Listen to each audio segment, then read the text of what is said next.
Oke, oke. Butuh seminggu lah ngurusin ini kan SIKM ya, sama Yes, yes. ngurusin rapid test lah, apa surat sehat semua gitu. Oke. Nah, ini teman-teman followers course kita sudah pada mulai join nih. Mereka penasaran kira-kira gimana pergerakan IHSG ke depannya nih. Pasti itu pertanyaan saya nanti. Yes, jadi nanti tunggu aja ya Banyak nih. teman-teman. Stay tune. Nanti Bro Stanis yang akan menjadi moderator atau host pada event hari ini. Yoi. Tapi nanti anu aja lah, apa kayak ngobrol aja. Kalau mau nanya saya juga boleh kok. Boleh. Nih lucu kan? Ini ada namanya loh. Namanya Mora. Apa tuh Mora? Modal rakyat. Mora rakyat. Itu boneka-boneka ya? Iya, iya, boneka nih. Ini Penguin, udah, penguin. udah 19.30 tuh. Ini pasti udah banyak yang menunggu nih. Oke, kita tunggu 1 menit lagi. Mungkin Oke, siap. biasalah orang-orang Indonesia kan kita kadang telat-telat lah ya. Telat dikit lah. Gimana nih? Gimana Apa bisnis selama namanya? COVID? Bisnis selama COVID Selama gimana? selama corona. Mungkin buat ini sekalian pengetahuan buat teman-teman semua yang lagi masuk di sini ya. Peer-to-peer lending tuh memang kita ada 2 segmen nih ya. In Mm-mm. general. Ada yang sifatnya konsumtif, ada yang P2P lending fokusnya produktif. Mm-mm. Uh, Sorry Bernard, pakai headset aja gimana? Suaraku menggema soalnya di tempatmu kayaknya. Enggak kok, clear kok. Coba Enggak ya? tanya teman-teman. Clear kan suaranya teman-teman? Oke, oke. Nah, sekarang udah clear. Oke. Yes. Jadi mungkin yang kalau yang terdampak itu peer-to-peer lending yang sifatnya memang konsumtif ya. Kayak modal-modal kayak pay letter seperti itu atau yang teman-teman bisa beli KTA tanpa agunan pas check out di Tokopedia. Nah, itu sebetulnya secara nggak langsung tuh teman-teman P2P lending yang terdampak ya, karena mereka Mm. kebanyakan memang fokusnya lebih ke arah yang konsumtif. Nah, Oke. kalau untuk yang P2P lending produktif, seperti modal rakyat ya, yang kita fokusnya pendanaan ke UMKM, itu uh, again kembali ke nature bisnisnya. Kalau modal rakyat sendiri, kita produknya itu pinjaman piutang. Nah, Mm-mm. apakah pinjaman piutang itu, contohnya, misalkan Pak Bernard ini punya bisnis cleaning service gitu ya, dan Yes. dia sudah selesai project bersih-bersih di Angkasa Pura.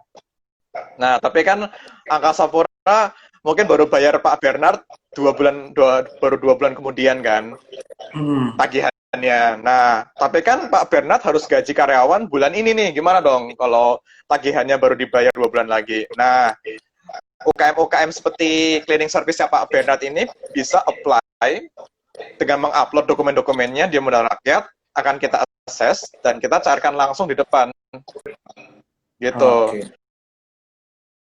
Rate yang lebih rendah, discount rate ya, karena kan kita butuh marginnya tentu untuk operasional modal rakyat ya, seperti itu. Nanti di akhir bulan kedua setelah Angkasa Pura bayar, baru Pak Bernard bayar ke saya.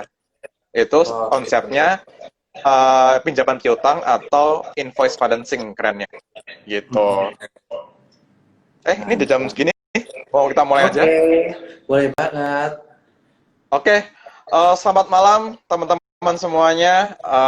Senang sekali sudah meluangkan waktunya ya untuk melihat kita ngobrol nih, 2 orang mantan bankir ya. Jadi perkenalkan, saya Stanis selaku co-founder dan direktur dari modalrakyat.id.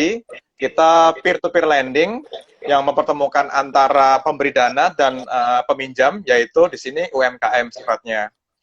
Nah, malam ini kita kedatangan tamu spesial, yaitu sahabat saya dari kita zaman dulu di bank. Pak Bernard, selamat malam. Halo, selamat malam Pak Stanis. Ya, mungkin boleh langsung intro aja, gimana apa histori dulu kerja di mana, sekarang sebagai apa gitu. Oke, perkenalkan nama saya Bernardo Sijaya. Dulu saya ketemu dengan Stanis ini tahun internasional ya. Nah, di Ya. situ kita sering ngobrol, sering cerita-cerita.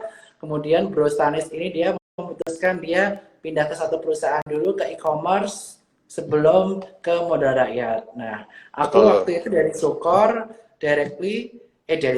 dari perusahaan asing itu langsung ke Sukor Sekuritas. Kenapa ke Sukor? Karena aku benar-benar tertarik sama dunianya pasar modal. Karena dunia pasar modal itu penuh dengan uncertainty, ketidakpastian. Tetapi saya melihat harta karun sebenarnya di dunia ini tuh ada di pasar modal. Karena tahu nggak Stanis, Pak Lo Keng Hong aja, tahun 98 tuh ada krisis besar. Orang-orang Ya. pada sell off barang. Tapi dia sangat berani di bukunya The Smart Investor, dia berani banget jual semua hartanya, dia taruh di suatu saham, namanya UNTR. Karena beliau melihat bahwa saham di UNTR atau yang traktor pada saat itu sangatlah murah dan prospek industri batubara di tahun 98 itu sangat luar biasa bagus. That's why pada saat itu beberapa tahun kemudian Pak Lo Keng Hong bisa menjadi triliuner karena mendapatkan capital gain yang lebih dari ratusan kali lipat dari saham UNTR itu di tengah Oke. krisis 98. Oleh karena itu saat ini nih Stanis, di krisis, belum kita bilang krisis ya, di koreksi dalam di tahun 2020 ini itu juga merupakan opportunity yang luar biasa buat teman-teman yang mau investasi saham di pasar modal Indonesia. Karena tentunya banyak saham-saham yang undervalue, seperti contohnya BNI. BNI udah terkoreksi dari puncaknya itu pernah mencapai 10.000, hampir 10.000. Ya. Saat ini nilainya hanya 4.500, terkoreksi 55%, which is upside-nya lebih dari 2 kali lipat. Dan banyak Oke. sektor-sektor lain yang nanti kita bisa diskusikan ya, Stanis. Mungkin Oke. saya kembalikan ke Stanis Tadi, dulu. oke. Tadi good point ya. Pak Bernard menyebutkan Lo Keng Hong. Ini mungkin buat teman-teman yang belum tahu, Lo Keng Hong ini dulu cuma pegawai ya. Mulai investasi umur 30-an kalau nggak salah. Jadi nggak ada kata Yes, telat ya benar. untuk para milenial. Dan saya ingat, Betul dia banget. beli saham UNTR pada saat lagi krisis, harganya cuma 200. Dan kalau nggak salah, 10 tahun kemudian ya, kalau nggak salah, harganya 14.000. Dan dia lepas Yes. di saat yang tepat lah gitu loh. Kerjaannya baca koran, tidak Yes, tidak betul bekerja banget. lagi ya. Nah, jadi ya harapannya Makanya, kita mau, jadi makin banyak orang Lo Keng Hong gitu ya. Tuh. Nah, ini sebelum saya lanjut, buat teman-teman ini kan udah malah mulai rame nih, yang mau dapat boneka Mora, modal rakyat, penguin Mora, bisa teman-teman komen nanti pertanyaan yang ini ya, yang bagus, atau ini kita ambil random deh, ada untuk 2 orang pemenang. Nanti kita kirimkan langsung ke rumah masing-masing, kita bakal DM ya. Jadi komen yang banyak lah gitu, untuk kemungkinan menangnya banyak seperti itu. Situasi ekonomi, ya tadi kan bilang kayak sekarang lagi murah nih, BNI murah, UNTR murah. Tapi kan outlook-nya gimana nih? Boleh ceritakan sedikit mengenai mungkin dari sisi makronya dulu ya. Gimana outlook ekonomi mungkin 6 bulan ke depan, 12 bulan ke depan, seperti apa? Oke, jadi actually pada waktu awal tahun 2020 tuh kita tidak menyangka bahwa coronavirus itu menyebar ke seluruh dunia. Karena awal mulanya coronavirus itu hanya berada di kota Wuhan, China, di sekitar Desember 2019 ya. Nah, unexpectedly ternyata virus corona atau COVID-19 itu menyebar ke seluruh dunia. Nah, hal itu menyebabkan kecemasan investor terhadap dampak COVID-19 ini terhadap ekonomi secara global. That's why di sekitar Maret tanggal 20-an tersebut banyak investor melakukan aksi sell off karena kondisi tersebut. Nah, dampak ekonominya seperti apa? Dampak ekonominya sangat terasa, terutama sekitar bulan April tahun 2020 ini, di mana unemployment rate di Amerika sangat tinggi, kemudian PMI index turun, berarti dia sedang terkontraksi, sehingga menyebabkan banyak bisnis terpaksa tidak bisa berjalan sebagaimana mestinya. Terutama adalah akibat dari lockdown dan PSBB di beberapa negara yang mengakibatkan banyak ekonomi tidak bisa berjalan sebagaimana mestinya. Dan tentunya banyak pribadi, dan terutama kita di sini banyak yang istilahnya melakukan pengereman expenses. Nah, itu menyebabkan banyak emiten-emiten atau banyak perusahaan-perusahaan mengakibatkan demand mereka turun. Demand mereka turun, apa akibatnya? Karena demand mereka turun, perusahaan revenue-nya pun ikut terdampak.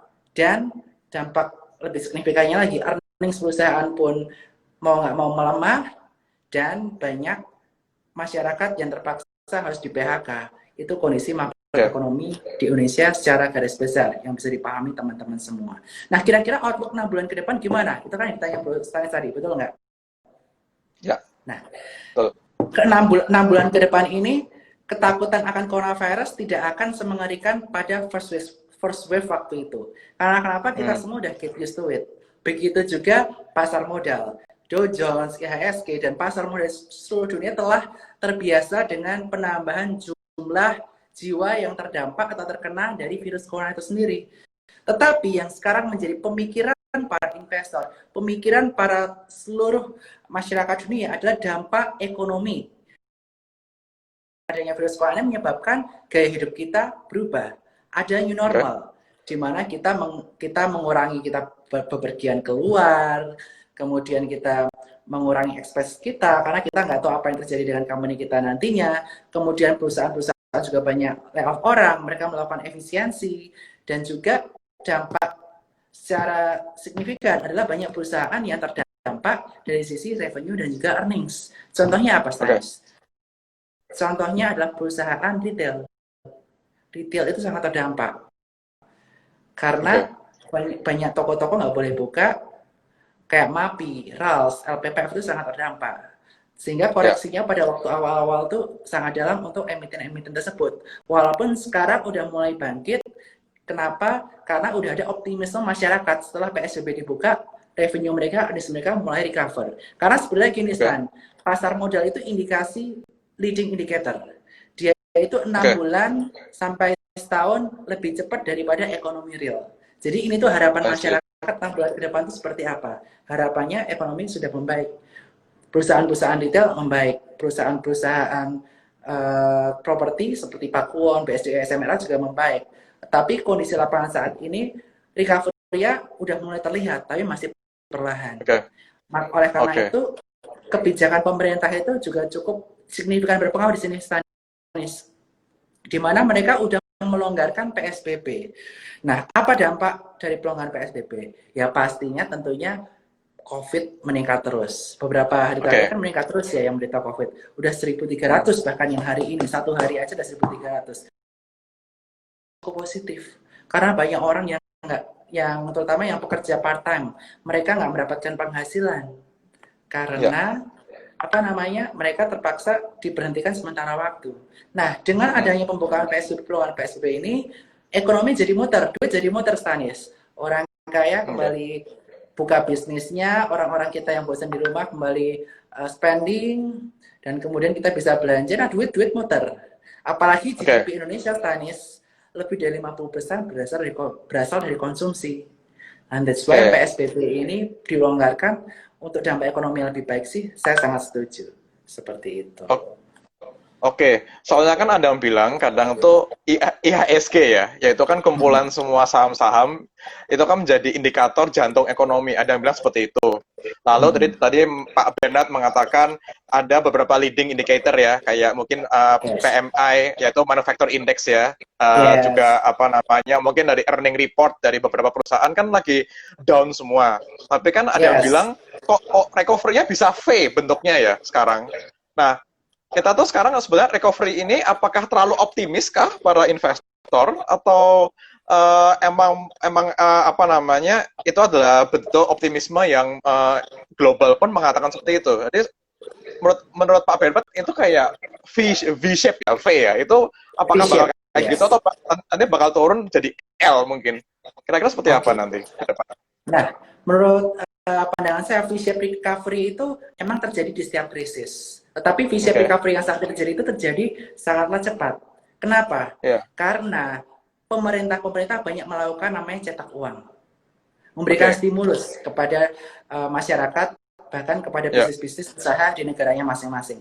Sebagai contoh, Amerika kemarin Dow Jones sempat mengalami penurunan cukup signifikan beberapa hari, selama 3-4 hari. Akan tetapi, Dow Jones kembali menguat. Kenapa? Karena adanya stimulus yang diberikan oleh The Fed lagi. Selama 1 triliun, sebanyak sebanyak 1 triliun.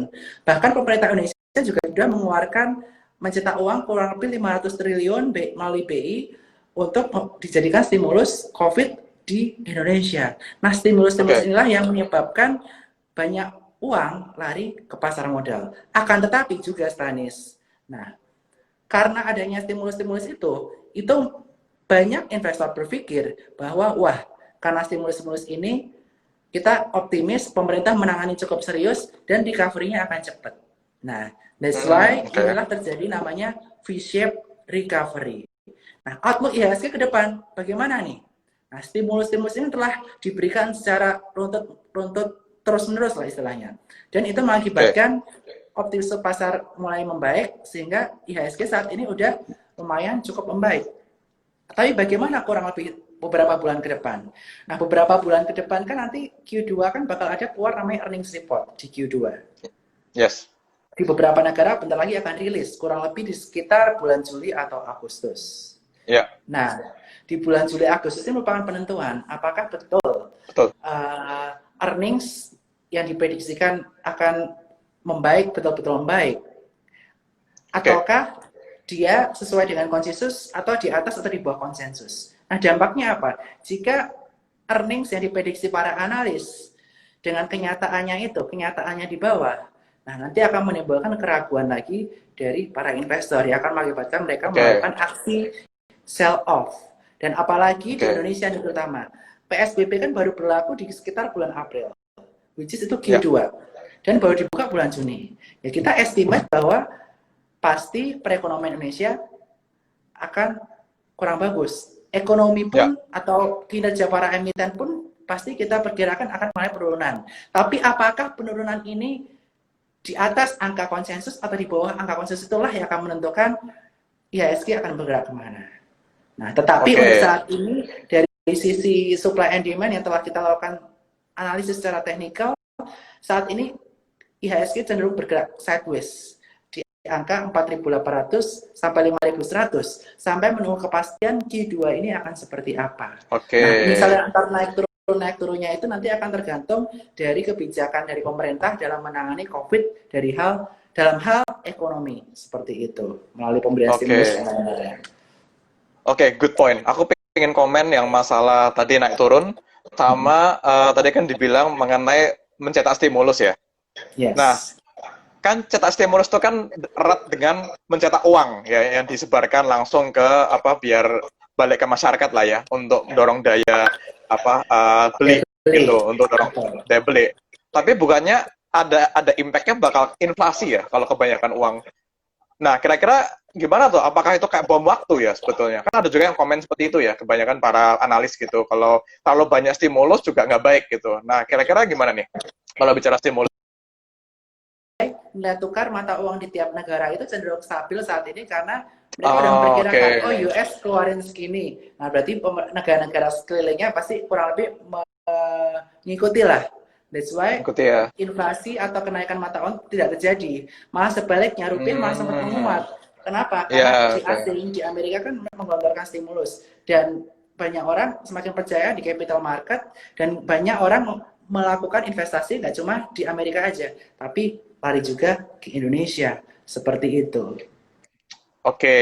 Kalau bicara tadi kan yang naik turun ya, ini ada yang menarik nih. Ada yang komen mengenai kalau kita bicara lagi naik, trending saham lagi naik, dibilangnya bullish, bull, banteng, ya kan? Kalau lagi turun, bearish, beruang. Nah, sekarang apa namanya? Kanguru katanya, naik turun. Yes, agree banget. Jadi nah, itu benar nggak sih?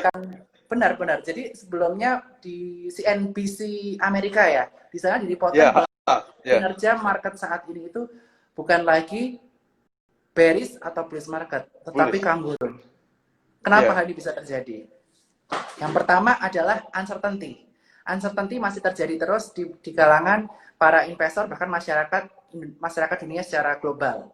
Kenapa? Karena kita masih belum mengetahui, belum bisa mengukur secara pasti dampak ekonomi terhadap COVID ini akan sampai sejauh mana. Apalagi vaksin belum ditemukan. Itu kuncinya. Sampai vaksin belum ditemukan, uncertainty itu akan terus ada. Karena penularan virusnya sangat cepat dan sangat menghambat perekonomian dan tentunya banyak orang yang tidak ingin tertular virus ini, dan pemerintah pun berusaha menghentikan virus ini. Jadi pembatasan-pembatasan pasti akan terus terjadi yang menghambat pertumbuhan ekonomi. Nah, itu yang pertama. Nah, kemudian dari yang kedua yang menarik lagi, saat ini investor retail di Indonesia nilai porsinya udah sangat besar di Indonesia. Sudah meningkat cukup signifikan dibanding bulan April sampai Juni ini. Kenapa? Karena aktivitas WFA di mana mereka mengalami kebosanan, mereka kerja di rumah terus, dan lain-lain, mereka nggak ada kerjaan, duit mereka taruh mana? Mereka nggak spending juga, taruh ke capital market. Nah, mereka taruh ke capital market, dan sebagian besar mereka ini memanfaatkan momentum dengan menjadi seorang scalper maupun seorang swing trader. Nah, inilah yang mengakibatkan market bergerak volatile.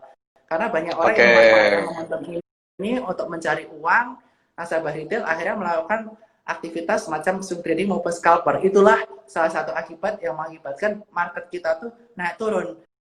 Karena banyak penggerak, which is itu retail, dan sebagian besar mereka mikirnya masih short term. Karena memang saat ini masih tidak pasti, penuh uncertainty. Karena penuh uncertainty, ya kita sebagai trader, ya kita buy low, sell high. Itu prinsip kita. Dan tentunya teman-teman sekuritas juga di sini menjadi seorang swing trader. Karena saat ini masih susah untuk prediksi kapan bottomnya. Apakah ini sudah bottom atau belum? We cannot predict. Makanya kita masih wait and see, menunggu kestabilan ekonomi ini, menunggu earnings report Q2 nanti. Ya kita saat ini strateginya yang paling pas, ya swing trading. Walaupun kita harus disiplin, kadang-kadang kita harus stop loss, take profit. Itu merupakan hal yang wajar. Asalkan winning rate kita masih di atas 50%, is very good for us. Coba komen teman-teman Sukor gimana? Oke. Menarik ya. Jadi tadi Pak Bernard sudah menjelaskan banyak hal mengenai makroekonomi. Nah, sekarang ini yang paling ditunggu-tunggu nih. Cara main saham. Oh, mungkin ini berarti apakah menjadi trader lebih baik atau jadi investor? Monggo, Pak Bernard bisa menjelaskan. Nah, saat ini kita kan tergantung. Tiap orang tuh memiliki risk profile masing-masing, jangka waktu masing-masing, dan tentunya punya waktu seberapa luang dia bisa mantau market. Nah, oleh karena itu, ada dua strategi yang bisa diterapkan oleh masyarakat Indonesia, Stanis. Yang pertama adalah strategi yang paling simpel. Strategi paling simpel apa? Yaitu adalah strategi beli bertahap, buy in stages. Nah, strategi buy in stages ini telah saya sampaikan juga ke teman-teman sekuritas, terutama kita saat ini melakukan buy in stages untuk sektor yang sangat fluktuatif dikarenakan adanya krisis. Sektornya apa yang sangat fluktuatif karena krisis ini? Yaitu ada sektor perbankan. Karena perbankan itu kan jantung perekonomian dunia. Nah, dengan adanya COVID ini banyak ekonomi mandek, banyak kredit macet, NPL-nya kan naik. Performance mereka kan juga fluktuatif. Dan tentunya itu tergambar di chart banking yang sangat fluktuatif. Nah, untuk strategi pertama, saya bisa share bahwa kita bisa melakukan namanya strategi beli bertahap di perbankan. Mungkin aku boleh share screen-ku, boleh ya, Stan ya? Bisa ya? Oke. Bisa. Udah canggih nih. Oh, canggih. Ini, mantap. Strategi beli bertahap. Jadi, beli saham yang ini untuk orang yang sibuk, yang nggak punya waktu untuk analisis, ya udah kita strategi beli bertahap aja. Apa strategi beli bertahapnya? Nah, strategi beli bertahap kita bisa beli Bank BNI. Ini dia terkoreksi cukup dalam. Kita bisa memanfaatkan pakai namanya Fibonacci retracement. Dari titik paling low sampai titik paling high, kita tarik garis dan kita menemukan titik-titik yang bisa kita pakai untuk beli bertahap. Ini untuk orang-orang yang nggak banyak waktu di pasar modal. Nah, BNI ini entry-nya di sini. Nanti bisa di-save ya Stanisnya yang buat tahu. Nah, ini BMRI.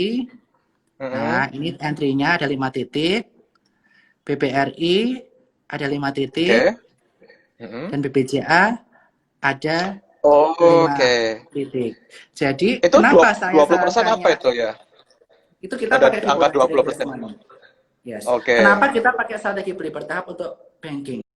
Karena sektor banking ini yang paling terdampak pada saat krisis. Dan waktu krisis ini beres, waktu vaksin ditemukan, entar ekonomi udah mulai stabil, banking lah yang recovery-nya paling cepat. Upside-nya yang paling lumayan banking dengan fundamental perusahaan yang kuat. Jadi kita prefer untuk beli bertahap bisa pakai strategi ini. Tapi banyak pula Stanis sekarang yang menjadi seorang scalper. Scalper itu gimana? Scalper itu day Scalper. trader. Jadi Oke. memanfaatkan volatilitas dalam daily. Jadi misalnya saham ARP dibeli, saham perbankan ARP itu auto reject bawah, dibeli. Nah, untung ARB. 2-3% dari auto reject bawah, jual. ARP Ya. beli. 2-3% jual. Itu banyak yang dimanfaatkan teman-teman juga. Banking saat ini menjadi favorit teman-teman untuk scalper. Karena saya juga lihat di trade di apa namanya di stock activity kelihatan saham-saham perbankan banyak dipakai sebagai orang scalper. Nah, selanjutnya strategi yang lebih defensif ada strategi swing trading. Nah, swing trading ini saya ke teman-teman Sukor jarang merekomendasikan menggunakan sektor perbankan. Kenapa? Volatility-nya sangat tinggi. Sensitivity terhadap indeks itu sangat tinggi untuk swing trading. Nah, swing trading saat ini kita lebih baik pakai sektor-sektor yang defensif, Stanis. Seperti sektor consumer, gudang garam, terus INDF, ICBP, kita beberapa kali rekomendasikan. Kemudian sektor-sektor yang lagi ngetrend, kita ikutin. Oke. Contohnya apa? Contohnya kalau misalnya ekonomi dibuka, PSBB dibuka, pasti orang-orang nge-mall. Nah, kita ikutin tren, Oke. kita ambil Pakuwon dan teman-teman juga udah cuan dari Pakuwon. Terus ada tren baru lagi juga, Stanis. Trennya orang-orang belanja online, beli makan online, permintaan kertas naik, dan tren saham kertas waktu itu lagi weakness. Makanya waktu itu kita rekomendasikan Tekim. Dan juga properti-properti udah mulai banyak yang memprediksikan nanti saat krisis pulih, properti juga bisa pulih. Properti juga turunnya udah lumayan cukup dalam. Nah, kita sempat rekomendasikan BSDE juga dan udah ada floating profit dari teman-teman juga. Seperti itu. Oke, oke. Tapi kan kembali lagi kan mungkin untuk beberapa orang Indonesia ya, saham itu kan masih sesuatu yang masih baru. Kita tahu juga penetrasi orang yang sudah melakukan investasi ya, atau trading saham mungkin nggak nyampe 2% ya dari populasi ya. Jadi saat ini SID berapa ya? ada 1 juta, 1,1 1 juta. juta. Nah, 1,1. berarti Penduduk Indonesia berapa? 1,1, 250 Iya, juta, 270 berapa ya, tuh? 270. Berarti itu Iya, berapa tuh? 0,3%, ya kan? Cuma 0, Iya, nggak nyampe 0,3%. 1%. Nanti again seperti ini, yes, mungkin ada dengan teknik tadi, average down tadi ya, dengan Fibonacci, bla bla bla. Mungkin beberapa orang kan masih kayak, waduh itu ilmu apa ya? Apakah itu harus belajar analisa teknikal, fundamental? Sebetulnya starting point-nya gimana sih gitu loh. Itu kalau langsung tadi dijelaskan oleh Pak Bernard tuh kayaknya, langsung overwhelmed nanti kalau Pusing orang yang ya, oke buat pusing. teman-teman. Jadi gini, Sekarang anggap nih, aku bayi gitu. Gimana caranya? Main salah. oke. Ini mungkin aku kebiasaan ngomong sama orang support kali.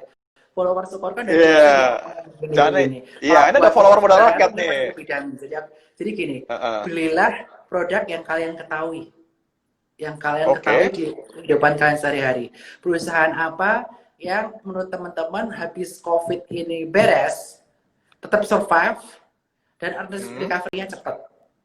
Earnings itu pendapatan Oke. recovery, net profit recovery-nya cepat. Itu perusahaan yang kita pilih. Nah, that's why Oke. kenapa bank? Bank waktu ekonomi pulih, ekonomi kembali muter, pengusaha-pengusaha yang seperti Stanis katakan tadi, dia bisa bayar utangnya tepat waktu. Impact-nya apa? Oke. NPL turun. Nah, kemudian Oke. apa yang didapatkan bank spread-nya earnings dari spread-nya kembali datang. Seperti Oke. itu. Dan juga yang paling penting, kita juga bisa lihat sektor-sektor apa yang kira-kira bakal bertumbuh setelah COVID ini. Kan kita ada new habit nih. Kita habitnya apa sekarang? Habitnya kita pakai internet, pakai wifi. Oke. Jadi kebutuhan akan data semakin meningkat. Bahkan sekarang kebutuhan akan data menjadi kebutuhan primer buat masyarakat di kota-kota besar. Nah, karena kebutuhan akan data meningkat, orang-orang pasti naikin bandwidth-nya. Orang-orang yang tadi nggak pakai internet dengan kapasitas gede, mereka pakai internet. Impact-nya Oke. apa? Earnings, pendapatan dan earnings dari perusahaan yang mengandalkan telekomunikasi akan terdampak cukup signifikan. Nah, that's why perusahaan seperti Telkom yang fundamentalnya cukup kuat, Telkomsel, IndiHome, pasti dia akan recovery-nya akan cepat. Kemudian apa lagi? Perusahaan-perusahaan tower. Karena telekomunikasi itu kan mereka kan sewa-sewa tower. Ada Tebit, tower bersama, maupun TOWR. Nah, tower-tower itu semakin banyak dibangun dan semakin banyak yang disewa sama si telekomunikasi company ini. Nah, oleh karena itu banyak orang sekarang tertarik beli saham tower. Kenapa? Karena Oke. tahu semakin banyak orang ya, semakin banyak tower akan dibangun, semakin banyak disewa sama si provider-provider tersebut. Seperti itu. Terus apalagi? Oke. Selain dua sektor itu ya pastinya consumer. Krisis pun Oke. aku tetap makan Indomie, malah aku nambah makan Indominya karena malas keluar. Oke. Kru ya, ada ICBP, INDF. Terus aku bosen Yes. ngemil. Makan apa namanya beng-beng. Beng-beng apa Bang emitennya? bang. Mayora. Nah, jadi mulai Mayura dulu ya. dari emiten-emiten yang di sekitar teman-teman, yang teman-teman tahu. Terus orang-orang Oke. bosen nonton TV. Nonton TV apa? Ada MNCN, ada SCMA. Mm-mm. Nah, Oke. orang-orang kalau bosen apa? Kalau orang yang perokok pasti merokoknya nambah. Nah, ada GGRM, ada HMSP. Seperti itu, Oke kita oke. beli yang di sekitar kita aja. Oke Buat oke. para Tapi pemula. oke, that's good point Pak Bernard. Tapi kan harga saham tuh beda-beda ya. Contohnya Hmm. tuh kalau nggak salah ya, misalkan saya suka lihat apa bank gitu, bank BCA atau tadi rokok ya, Hmm. GGRM misalkan, Gudang Garam. Tapi kan harganya agak mahal nih. Nah, ada tips nggak ya? Sebetulnya tuh kalau dari sisi apa ya, setelah dapat gaji gitu ya, berapa persen sih yang apa dialokasikan sebetulnya untuk investasi saham seperti ini ya? Apalagi untuk Nah, pemula gitu. gini, Stanis. Karena kan kita kan istilahnya kita kan banyak, kita kan rantau juga nih. Kita biasa melakukan namanya financial planning, perencanaan keuangan. Nah, intinya yang pertama dari pendapatan kita. Sekarang kita kan udah tahu nih ada COVID. COVID menyebabkan apa? Kita bisa di PHK segala macam, banyak uncertainty, bisnis kita jalan atau enggak. Nah, kita harus Ya, berhemat. Kita belajar untuk mencukupkan diri. Nah, itu namanya financial planning. Nah, mungkin aku bisa tunjukin slide aku juga boleh ya, Stan ya, mengenai boleh boleh financial boleh, planning basic yang boleh yang banget. yang bisa kita terapkan. Nah, ini contohnya. Jadi contohnya UMR di Jakarta kan 4 juta rupiah nih. Jadi kita jangan Mm-mm. lagi hedon-hedonan. Semuanya kita habisin untuk spending. Kita habisin misalnya untuk biaya hidup sehari-hari cukup 75.000 sehari kali 30. Nah, kita bisa hitung dia 2.250.000. Nah, kemudian ada biaya tempat tinggal. Biaya tempat tinggal 750.000. Nah, dari situ kita bisa punya Oh, uang sisa 1 juta rupiah. Jangan lupa untuk zakat, perpuluhan, atau entertainment, kita kasih 500.000. Untuk senang-senang dikit bolehlah kita untuk mengentertain diri kita sendiri, untuk value diri kita sendiri. Nah, sisanya 500.000 rupiah ini kita bisa alokasikan dulu sebelum investasi, sediakan namanya dana darurat, Stanis. oke. Nah, gimana cara apa namanya mempersiapkan dana darurat? Cara mempersiapkan dana darurat itu, at least kamu punya 3 kali dari biaya hidup kalian bulanan. Ini kan tadi kan kita biaya hidup bulanan kan 3,5 juta. Jadi kita harus Mm. ready 10,5 juta di dana darurat. Dana darurat itu bisa ditaruh di mana? Taruh di time deposit. Time deposit itu maksudnya deposito yang fleksibel, flexi saver lah. Banyak Oke, orang sekarang oke, oke. bilangnya. Jadi bisa ditarik kapan aja kalau kita butuh. Kalau ada urgent dan lain-lain, kita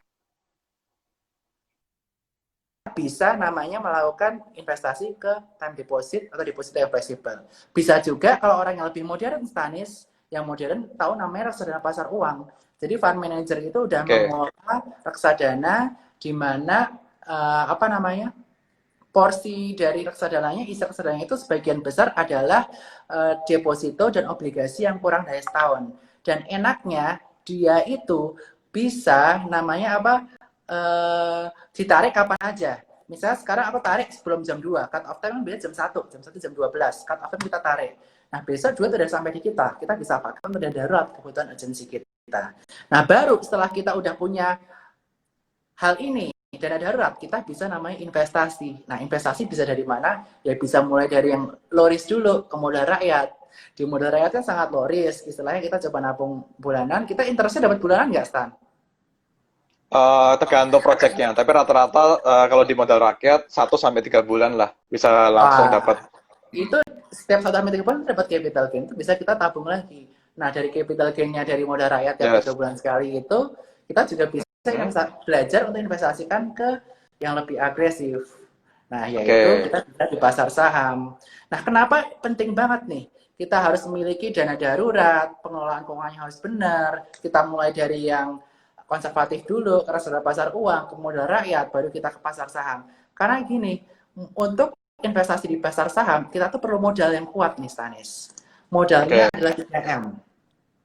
Nah, apa itu 3M? 3M. Okay. M yang pertama adalah mindset. Sebagai seorang investor itu harus memiliki mindset yang mau berjuang, mau berfokus pada keuntungan, bukan keuntungan jangka pendek, tapi keuntungan jangka panjang. Itu yang kita penting sebagai investor. Dan juga yang kedua adalah metode. Kita harus belajar namanya metode-metode. Mulai ada metode apa aja? Ada metode technical analysis, fundamental analysis. Sebagai seorang investor saham, kita harus paling penting adalah mengerti fundamental, mengerti perusahaan itu tuh bergerak di bidang apa. Jangan sampai kita beli 4 huruf GGRM, nggak tahu itu apa GGRM. Nah, itu padahal kita harus tahu impact perusahaan terhadap impact apa namanya, impact cukai rokok terhadap GGRM, impact apa, ada kebijakan-kebijakan apa yang pengaruh saham tersebut, kita harus tahu. Itu pentingnya fundamental analysis. Kemudian ada technical analysis untuk tahu kapan kita entry dan exit. Dan juga kita pentingnya money management instanis. Dari uang yang kita investasikan tadi, kita bisa investasikan ke yang defensif, misalnya ke modal rakyat 50%, 50% ke saham, ke sekuritas. Nah, di sahamnya nanti itu juga harus diversifikasi. Don't put your egg in one basket. Jadi kita harus diversifikasi ke sektor yang berbeda-beda. Tujuannya apa? Tujuannya adalah supaya risk kita terdiversifikasi. Misal satu saham turun, ya kita masih ada saham lain yang sektornya kinerjanya cukup bagus. Seperti saat ini kinerja yang sangat dilakukan adalah perbankan. Kenapa? Karena ketakutan akan lebih stabil. Seperti sektor Telkom. Telkom kita rekomendasi beberapa saat lalu karena dia bergerak cukup stabil karena kebutuhan akan data cukup meningkat. Dan juga IJBP, INDF segala macam itu merupakan sektor yang luar biasa bagus seperti itu. Jadi diversifikasi lah. Jadi ada kalanya sektor ini bagus, sektor B jelek. Ada kalanya sektor C bagus, sektor D jelek. Jadi kita pentingnya diversifikasi itu Stanis. Gitu. Nah, good point, Pak Bernard. Kan tadi dibilangnya diversifikasi penting. Kalau begitu, haruskah untuk pemula lebih baik beli reksadana aja ya, yang sudah merupakan campuran dari banyak portofolio, dibandingkan beli satu lot saham gitu. Nah, ada gimana pendapatnya? Reksadana merupakan pilihan yang tepat buat pemula dan orang yang punya waktu, Stanis. Daripada mereka pusing-pusing menginvestasi ke harus pilih saham, ada 600 saham segala macam, ya kita bisa namanya investasi ke suatu instrumen yang udah dikelola oleh fund manager terpercaya. Karena mereka memiliki sertifikat WMI, wakil manajer investasi yang telah di-approve oleh OJK, kemudian mereka telah memiliki jam terbang luar biasa tinggi, dan waktu mereka itu betul-betul dihabiskan untuk mantau market. Beda sama kita. Kita ini, kita kan mungkin teman-teman ada kerjaan lain, jadi teman-teman nggak sempat mantau market. Ya udah kita istilahnya titipin aja ke fund manager, tentunya yang terpercaya, dan reksadana yang nggak aneh-aneh lah, nggak sesuai dengan kasus-kasus yang belakangan marak ini, yang janji investasi dan lain-lain, itu jangan. Nah, ya udah bisa investasi itu. Tapi buat teman-teman yang pengen directly investasi pasar modal, ada kelebihannya juga, Stanis.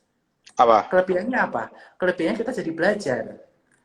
Kalau misalnya di fund manager kita nggak ngerti market update seperti apa dan lain, bodo amat. Yang penting aku udah invest di sini, cukup tahu cukup tahu duitku aku taruh, aku cukup tahunya untung doang. Itu kan kebanyakan yang terjadi di investor reksadana. Padahal investor reksadana juga harus edukasi bahwa instrumennya isinya apa segala macam dan lain-lain. Kalau di saham teman-teman bisa mulai ke instrumen yang teman-teman tahu dulu, perusahaan yang teman-teman tahu. Seperti itu. Dan ada 3 poin lagi nih yang penting. Nah, dalam berinvestasi itu perlu namanya 3P. Purpose, profit, dan purpose. Kenapa? Purpose itu penting. Kalau kalian nggak punya purpose dalam investasi, kalian ujung-ujungnya nggak punya semangat untuk investasi, nggak punya semangat untuk naruh duit di modal rakyat. Ngapain sih naruh duit di modal rakyat? Ngapain sih naruh duit di saham? Ujung-ujungnya aku cuma mau ngabisin untuk jalan, untuk senang-senang aja, YOLO.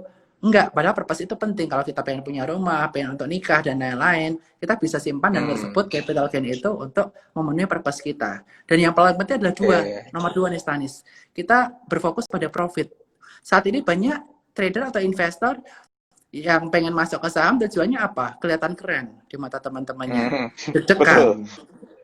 kangguru, Iya. pengen ikut-ikutan deg-degan karena bosan di rumah nggak ngapa-ngapain. Padahal ujung-ujungnya yang penting itu kita profit.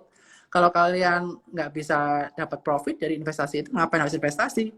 Gitu. Oke. Walaupun kalian harus tahu risk reward-nya. Kan tuh dalam investasikan sesuatu ke saham, kalian harus ada analisisnya. Pertama, yang tadi saya Oke. bilang fundamental. Perusahaannya kurang lebih bagus atau enggak. Yang kedua, technical. Kita tahu kapan entry dan exit. Kalau udah saatnya exit, ya kita, kalau seorang trader ya harus exit. Apalagi di kangguru market seperti ini. Kalau kita salah posisi, masuknya ketinggian, ya kita stop loss dulu. Kita masuk di saat yang paling bawah. Dan yang paling ketiga, kunci paling penting dalam investasi adalah peace. Jadi pastikan uang Iya. kamu uang dingin yang dimasukkan ke modal rakyat, ke Sukor, jadi kamu nggak deg-degan. Kalau ada risiko investasi seperti capital loss maupun delisting kalau di pasar saham. Tapi kita dari Sukor, kita udah ingetin ke klien-klien kita, kamu jangan invest di perusahaan yang fundamentalnya nggak bagus, yang pendapatannya nggak jelas, artinya juga menurun karena COVID ini, karena itu bisa mengakibatkan perusahaan tersebut di delisting. Dan juga di Stanis bisa milih nggak perusahaan yang mau diinvestasi di modal rakyat? Mungkin bisa cerita. Kalau di P2P lending maksudnya, di modal Yes. rakyat. Dan, bisa milih nggak perusahaannya? Kan sama kayak saya. Kita milih perusahaan, kita Sama-sama. bisa milih perusahaan nggak? Sama, kita mulai dari warung mau danain ₹1 juta sampai yang mungkin UKM menengah ya, yang punya karyawan mungkin 50 sampai 100, itu kan juga butuh pendanaan bisa sampai 1 M ya. Itu masing-masing punya risiko dan produk yang berbeda. Dan itu juga sudah ditulis tingkat risikonya, semua data kita transparan, dan juga tingkat imbal hasil yang didapatkan dan dengan tenor berapa itu sudah ada. Jadi kita emang modelnya kayak marketplace kok. Oh, bagus banget lah, Stan. Jadi mirip juga di saham. Di saham kita bisa milih perusahaan. Kita bisa lihat laporan keuangannya di idstreet.co.id atau di aplikasinya Sukor, Spot, dan lain-lain. Nah, dari aplikasi kita kelihatan, ya perusahaan mana yang bagus, ya kita dari Sukor juga merekomendasi, udah filter perusahaannya perusahaan yang bagus. Tinggal kapannya masuk, kapan keluarnya, itu yang penting untuk seorang trader. Tapi sebenarnya dalam jangka panjang jika perusahaannya bagus, ya we should not worry kalau kamu investor. Seperti itu. Oke. Ini kita kalau ngobrol panjang lebar bisa nggak kelar-kelar nih. Kita kan cuma punya waktu 1 jam. Yuk kita lihat-lihat komen-komen ini kan banyak yang nanya nih. Oke. Boleh Stanis untuk moderatornya. Kamu yang pilih boleh. aja Stanis. Oke. Ini ada nanya pertama nih, bagus nih. Gambaran outlook saham Indo terhadap pemilihan presiden AS. Nah, itu gimana tuh? Kemungkinan asing bakalan top up terus di saham Indo atau sebaliknya gimana kalau kita bicara linkage-nya ke presiden AS ini? Jadi begini, saat ini kan incumbent kan istilahnya kan incumbent kan Bapak Donald Trump ya di Amerika sana. Nah pasti beliau kan baru 1 kali terpilih sebagai presiden. Beliau pasti akan memperjuangkan supaya dirinya itu menjadi presiden US. Nah apa yang dilakukan? Oleh karena itu dia terus melakukan pemberian stimulus kepada masyarakat supaya ekonomi di Amerika tuh enggak melemah, supaya menguat walaupun ada COVID. Dengan tujuan ya istilahnya ya dia kan pasti pengen nyapres lagi. Dia ingin mengkampanyekan ekonomi di zaman aku tetap stabil loh, tetap oke loh. Seperti itu. Nah, impact-nya apa? Karena dia berjuang mati-matian supaya dia menjadi seorang presiden kembali di episode itu juga akan lari ke bisnis real, ke pasar modal, dan pasar modal ini menjadi terkena stimulus terus dengan adanya pemilihan presiden, dengan adanya manuver atau action dari Bapak Presiden Donald Trump. Nah, tetapi kita akan lihat outlook juga nih, bagaimana jika Joe Biden terpilih ya. Nah, jika terpilih, Demokrat itu lebih sifatnya itu merangkul semuanya. Jadi merangkul imigran dan lain-lain. Tentunya kebijakan ekonomi akan berubah. Impact dari perubahan kebijakan ekonomi apa? Pasti di awal-awal kepemimpinan akan ada uncertainty. Seperti waktu di Indonesia, waktu awal-awal ada perubahan kepemimpinan dari Pak SBY ke Pak Jokowi, pasti ada uncertainty. Nah, tapi jika uncertainty itu berhasil diredam, dan tentunya sekarang yang paling marah adalah coronavirus, ditemukan vaksinnya, ekonomi lebih stabil, pasar modal akan kembali menjadi lebih baik lagi, seperti itu. Jadi pasti ini, jadi kemungkinan besar stimulus pasti kemungkinan besar akan datang lah, akan sering datang sampai menjelang pemilihan, sehingga ya market akan bergejolak antara stimulus, keyakinannya karena stimulus dan perbaikan ekonomi, ketidakyakinannya antara karena impact ekonominya seberapa besar. Jadi selalu ada dua sisi. Sisi positifnya ada yang stimulus, ekonomi akan membaik dan data-data semakin baik. Mikroekonomi banyak yang nggak jalan.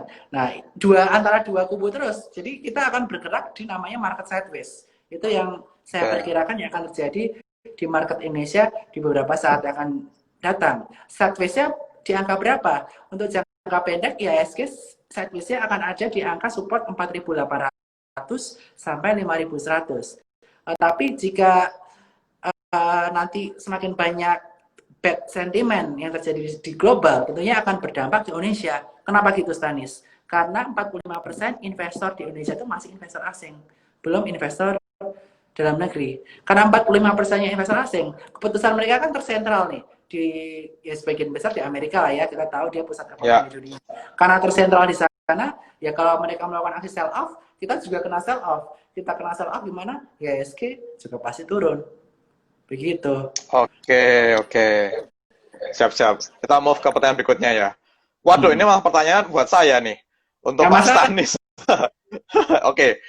Disebutkan di awal tadi masalah untuk ini ya. Kalau kita kan modelnya kan karena pinjaman piutang, produknya invoice financing, berarti kan sebetulnya kita hanya menalangi UKM-UKM dengan tagihan yang tertunda dari payor besar biasanya. Nah, what happen kalau payornya telat gitu. Nah, di sini kalau di modal rakyat, kita mitigasi risikonya tuh sebetulnya ada beberapa, yaitu kita tentu legal dokumen, kita kredit akad kreditnya itu sudah mengikat secara kuat lebih ke si borrowernya, bukan si payornya. Jadi kalau payornya yang nggak bayar pun, yang kita kejar itu adalah si borrowernya. Nah, borrower UKM ini, kita juga kadang ikat personal guarantee atau ada corporate guarantee dan juga giro mundur. Dan untuk beberapa pinjaman ada juga kita embed asuransi kredit seperti itu. Nah, kaitannya kalau dengan apakah ini ada kena restruktur kredit, ada. Karena kan produknya kita di model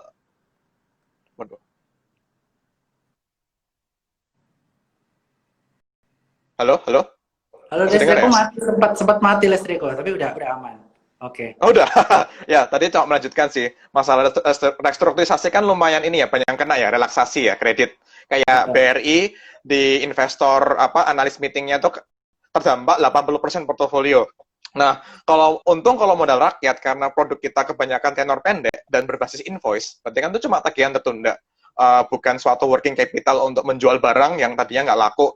Jadi kita risikonya lebih rendah. Kita sih nggak nyampe 5% nilai portofolio yang kena relaksasi kok. Jadi teman-teman masih bisa aman untuk melakukan investasi atau mendanai di modal rakyat.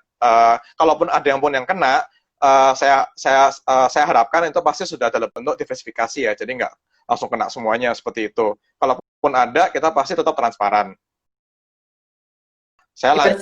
Ya, di kamu bisa diversifikasi ke beberapa saham ya di modal rakyat juga ya.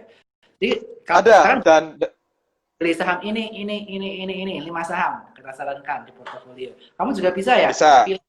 Pilihan perusahaan yang mau kamu investasikan itu bisa. Bisa. Wow, ya, itu part of diversifikasi. Jadi kita emang kita ada fitur yang akan kita luncurkan dalam waktu dekat, yaitu auto lend. Jadi kayak dengan mendanai 10 juta, nanti ada robo lending lah. Robotnya itu akan mengalokasikan dana para lender di modal rakyat, seperti itu. Karena seperti yang Pak Bedat bilang, sangat penting diversifikasi, seperti itu ya. Makanya kita saran teman yang support juga, jangan cuma satu saham. Kalau satu cut loss, ntar mentalnya breakdown. Tapi kalau kita taruh 5 saham, cuma 1 atau 2 yang cut loss, 3 yang cuan gede, kan kita kan mentalnya masih kuat. Wah, overall aku masih seperti itu. Itu pentingnya diversifikasi teman-teman. Di modal rakyat juga gitu. Pilih perusahaannya yang berbagai jenis macamnya, yang sektornya berbeda-beda untuk menghindari risiko investasi. Seperti itu. Oke. Sip. Oke, lanjut. Dari pertanyaan yang sama, sekarang untuk Pak Bernard. Tadi disebutkan tidak rekomendasi untuk menjadi swing trader. Terus kalau begitu, apakah kayak asing atau bandar itu sekarang mantaunya ya hanya jangka pendek. Ini berarti apakah proses akumulasi distribusi jadi lebih cepat sekarang? Oke, gini. Tidak disarankan menjadi swing trader. Tadi saya nggak bilang nggak menyarankan, kan ada 3 tipe. Tidak disarankan untuk menjadi swing trader jika nggak punya waktu. Jika istilahnya nah, itu jangan menjadi swing trader, itu beli bertahap aja. Tapi untuk swing trading juga sebenarnya merupakan strategi yang cukup bagus karena nggak sesibuk scalper. Kalau scalper itu kan kita benar-benar beli sekarang berapa tik, 2-3% atau 2-3 tik, 3-4 tik lepas. Beli salah posisi jual bawah. Seperti itu. Nah, kalau swing trading itu malah yang sangat direkomendasikan di kala market begini. Cuma tadi saya nggak merekomendasikan saham bank. Kenapa? Fluktuasinya sangat tinggi.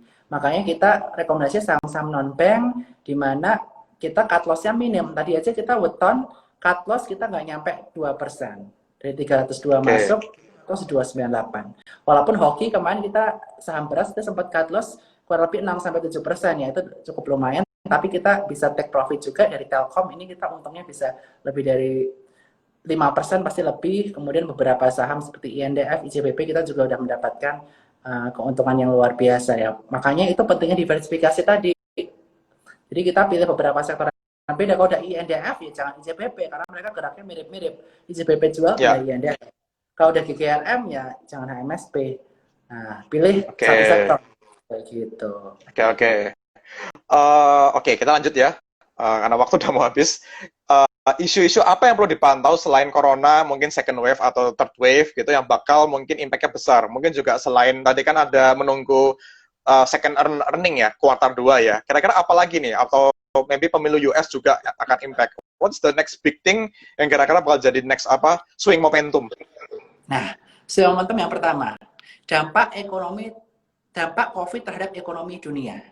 Nah, ini yang hasilnya selalu ditunggu-tunggu. Unemployment rate-nya gimana, PMI index-nya seperti apa di global, PMI Indonesia seperti gimana, tingkat konsumsi masyarakat Indonesia seperti apa, itu yang ditunggu-tunggu. Setiap ada report keluar, itu pasti akan menggerakkan ke atas atau ke bawah.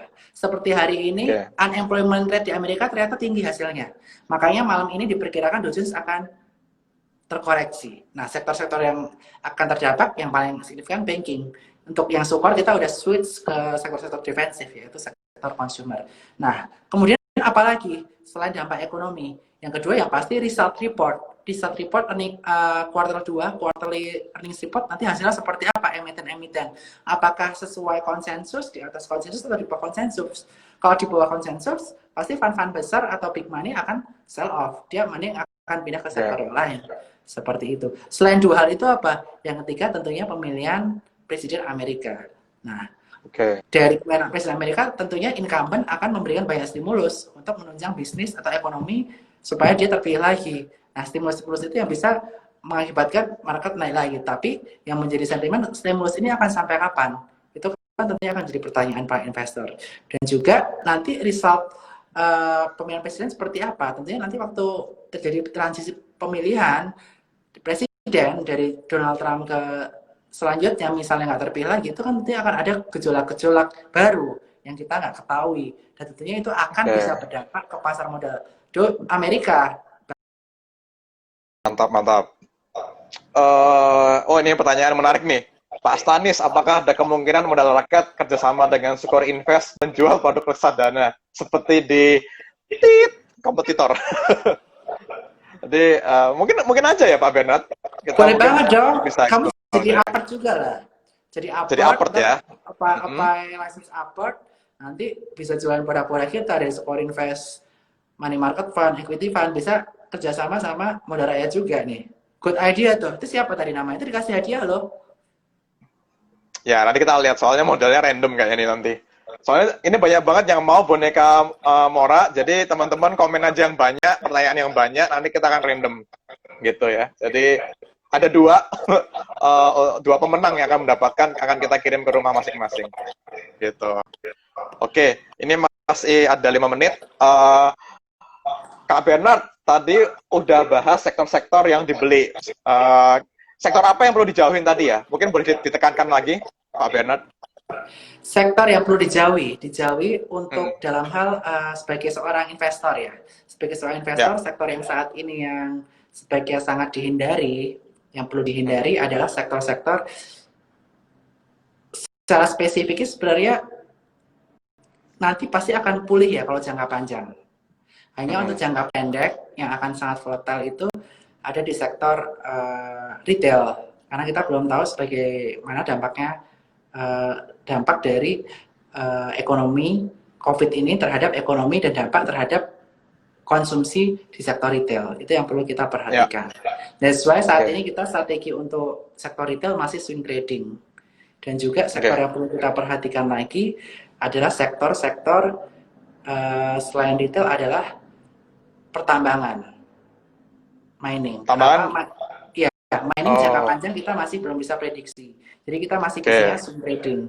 Kenapa? Karena kita nggak tahu ekonomi ini akan terdampak sebagaimana, nanti energi pemakaiannya akan turun atau naik, itu akan berdampak kepada harga komoditi juga. Harga komoditi kan sekarang fluktuatif banget, harga batu bara, oil, dan lain-lain. Jadi sektor-sektor itu masih belum bisa untuk investasi, tapi kita bisa pakai untuk strategi swing trading. Seperti itu. Makanya kita pernah waktu itu merekomendasikan Medco, Elsa, Akra. Kenapa? Karena secara tren dia oke, dan harga oil waktu itu sempat terapresiasi juga. Itu yang mengakibatkan kita sempat merekomendasikan saham Akra, Medco, dan Elsa. Seperti